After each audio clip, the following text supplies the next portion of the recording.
Thanks so much for joining us on this episode of Coffee with CallTower. I'm Madison Donor, CallTower's partner marketing strategist, and today I'm excited to have a guest from Five9 join us.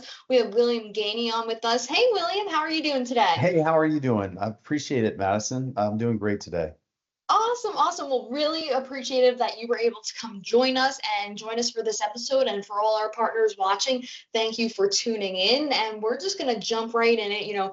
The new year is right upon us, 2025. What can we expect from Five9? I know, us, CallTower, and Five9, we have a great relationship that's going to continue to grow in 2025. We have you guys coming to our SKO in the beginning of the year. So tell us a little bit about, a preview. What can partners and people expect from you guys? Well, there's a couple of things, right? So number one, Five9 is going to continue on its track of being an industry leader, right?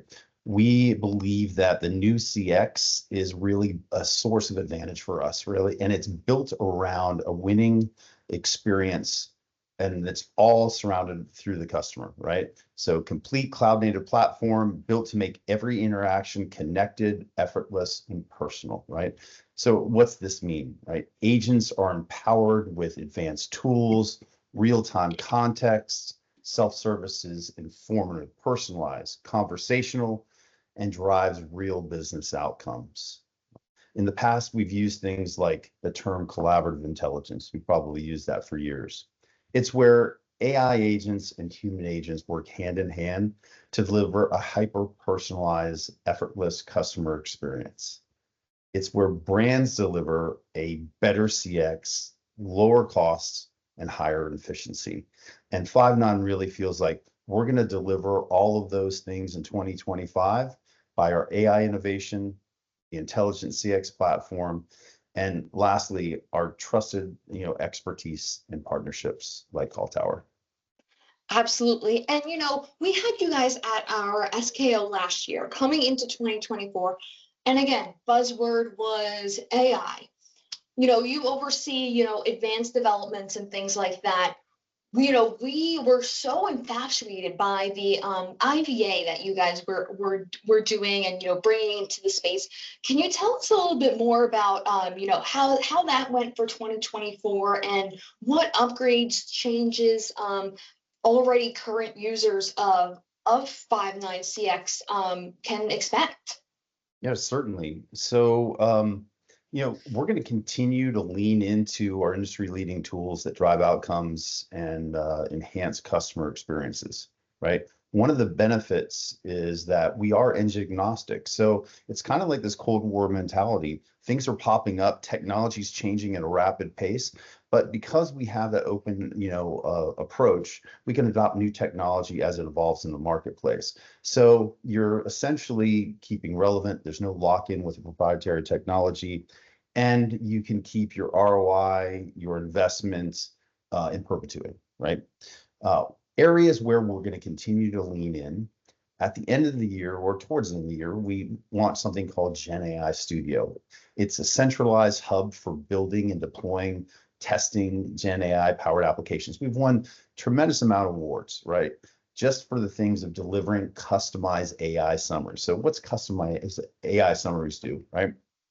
It's building prompts and leveraging Gen AI models so that your organization can really drive the information that they need and the overall customer experience. So do I want to understand what the sentiment of the call is? Do I want to drive to a certain disposition?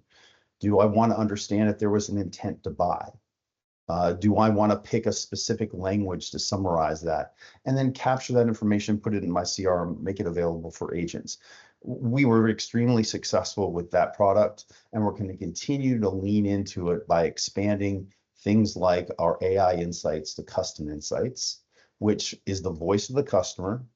You can determine areas of automation, CX, areas of improvement, ROI, and really drill down so you can determine where do I need to make scalpel-like changes within my call center to drive the experience that's going to provide, again, what my outcome that I desire, right? And then we're going to be launching things like personalized AI knowledge for AI agents and agent assist. Knowledge will be derived personal information that both will be fed to AI agents, which is our bots, and our live agents via Agent Assist, ensuring that they have accurate, contextually relevant, easy data to understand, all leveraging knowledge articles and knowledge base that's on the customer side. So it's the customer's data, it's the customer's articles that we're pulling that information and being able to respond to.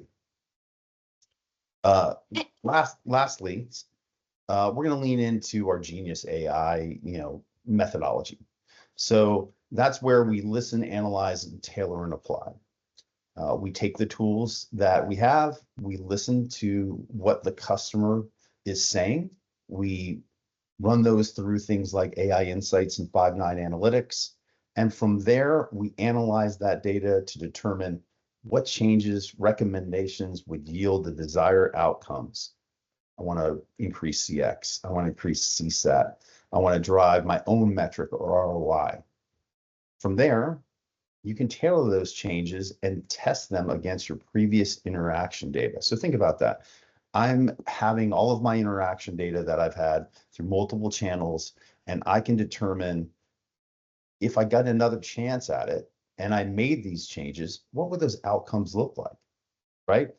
And when you're happy with the outcome, meaning it's going to provide me that ROI, it's going to provide me that better level of service, then you can put it into production. So it really de-risks you making changes with your AI platform and allows you to have an informative, data-driven approach in doing so. And I think that will be really changing for a lot of customers, because I think the biggest challenge, the biggest hurdle, when I'm talking to some of our vendors and we're talking about AI and incorporating it into customers and organizations, is they're hearing, well, I don't know where I want to put it. Where do I integrate AI? What field do I want it to work with within my organization? And having that Genius AI feels like it's going to be a game changer for a lot of customers. It really is. And where a lot of other providers are trying to sell a product, we're really trying to sell the tools. And these tools really provide you insights to what's going on in the business and allow you to compare and see, where do I get the best, option to make these changes? And if I make the changes, what are those outcomes going to look like in a safe environment before I make them? So again, it's all about not taking risk, but at the same time, it's having the tools and visibility. So when you do make the changes, you can have efficiency. And I think you already answered this in my head, but for those folks that they have the challenges, they're a little bit on the edge, they're a little concerned about risk. Why go with Five9 when it comes to AI integrations and CX? Yeah, that's a good question. So we allow customers to determine what risk they want to take on. You can do something like a generative AI where you're really leveraging and leaning into the technology to make those decisions for you. You might want to ring fence that and say, hey, I just want them to pull information that's my data, my documentation from a knowledge perspective that I've uploaded and that I'm the author of. Or you might want like a closed loop conversational experience where no matter what, it's not going to vary from the responses that have been pre-built. It just depends on the vertical. In the finance vertical, they're usually, a little more concerned about risk. So they might want to take the generative AI approach. I mean, the conversational AI approach. Others might want to take the generative AI approach. But you can dial up or down the risk depending on your preference and the use case, which is important. Absolutely. And what kind of if you can you give some insight into what verticals, what industries are really leveraging AI? Well, I think it's And how across the we see board. that maybe changing in 2025? Do we see any changes in those verticals? From a Five9 perspective, it's really neck and neck with finance as well as healthcare. Um, Yep. Retail, and we see a lot in the utility space now too, because think about it. anytime you interact with technology, you can have a bad experience. Plus, there's a lot of fraud that, people are mining information. You want to make sure you have precautions and you're de-risking that. But you never really know. It could be a property management group that wants to automate some things that they do with customers outside of payments. It could be trouble tickets. I was working with a large foundation company that does repairs, and they have multiple brands across the country. And they were really leaning into AI to determine, how can they drive a better, overall experience and really speed to lead to make sure that, they can identify with all areas of the country what their capabilities, if they can service this customer, and then get it into the hands of an expert, right? And then if the person does not, purchase from them, to be able to gain that data, pull out the intent of that call, and put it into a marketing campaign to get them maybe the second time to drive revenue. So Absolutely. it's AI is a very All over. interesting animal. It really is. And when you talk about driving efficiency and better CX, really people want a better experience because they just have too many options and they'll go somewhere else. So it's really all about, making sure you have loyalty. Absolutely. And William, is there anything else you'd like to add that we didn't touch on? Well, I think if I really look at something that I think is super cool, and I'll tell you a little experience, we launched a product called AI Agents at CX Summit. So it's a Yeah. rebrand of our IVA and DVA, if you're familiar with that. But what this does is it supercharges service by blending that generative AI, that conversational that we talked about, natural language, and unlocks, this flexibility of, how you want to leverage those and trust those in a customizable fashion. Why I love it is it drives a hyper personalized CX experience and personalizes interactions and offer really a human touch. So you can talk to a human and accomplish so many things that you haven't before. It combines things like intent detection, entity extraction, the knowledge integration that I talked about, and swiftly can identify and resolve customer needs. So it lowers the automation rate and reduces costs and complexity. So you're probably like, hey, what's intent detection and entity extraction? Well, I'll give you an instance that I went through when we're developing for a customer, and the customer is an airline.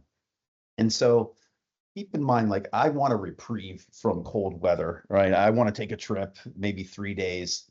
I can interface with that airline via digital or voice, right? Bot greets me, says, hey, William, thank you for being a silver member. How can I help you today? I say, I want to go on a trip. I have a winter break for 3 days. It provides me some options, right? Canada, Colorado, Utah. So obviously it thinks I want to go skiing. I say, no, I want something warm. Gives me 3 other locations. I end up, getting links and information and pictures. And I say, oh, I want Maui. Well, that bot automatically jumps into that entity extraction, which is, what are your travel dates, right? So it's making it easy for me to try to book that trip. I changed that flow and I asked the bot, how many frequent flyer points do I have? It's called contextual switching. The bot, without fail, responds, I have 19,000 frequent flyer miles. I said, well, how many gold status? Bot says you have 26,000, so you need 6,000 more. That's by leveraging the knowledge base that can retrieve information and then calculate it through Gen AI Studio so that you can seamlessly interact with that bot. I said, well, well, how do I get to gold status? It makes a recommendation that you only need 5,000 miles. So maybe a hotel might be enough to get you to gold status. Would you like to look at it? I said, sure. Provides me a great hotel, but only 300 a night. So I fall short. Next thing I ask is, can you give me an exception to get me the gold status? Bot comes back and says, absolutely, let's book it. So it knew by some of the rules that were defined in knowledge if I was within 300 points, that it could make that exception. But think about how many Wow. calls, time save, efficiency, CX, both from a user experience, but within the contact center. Because think of all those calls that you get about where are my frequent flyer miles? What is, Yes. can I book this trip? So What can I think get from about them? Yeah. how dynamic that interaction is and how multifaceted it is. So that's where the technology for Five9 is going in 2025, and it's here. So what I look forward to is I look forward to not only the growth of AI within the market, but I really look forward to what we can provide customers and allow them to make decisions that really are the best for the business. So Love that. Well, William, thank you so much for joining us and all our partners out there. If you're listening, the way that, Call Tower and Five9 integrate together is a real true partnership. We provide the connectivity, they do the integration, the CX, all that good stuff. And we just had John on talking about the UC portion too that he's working on. So there's so much within our partnership that this episode just touched on a little bit. We have a few more episodes with Five9, and we're really excited to hit the ground running with them and do more with them in 2025. Thank you so much, William, for your time. I appreciate it. thank you for the partnership.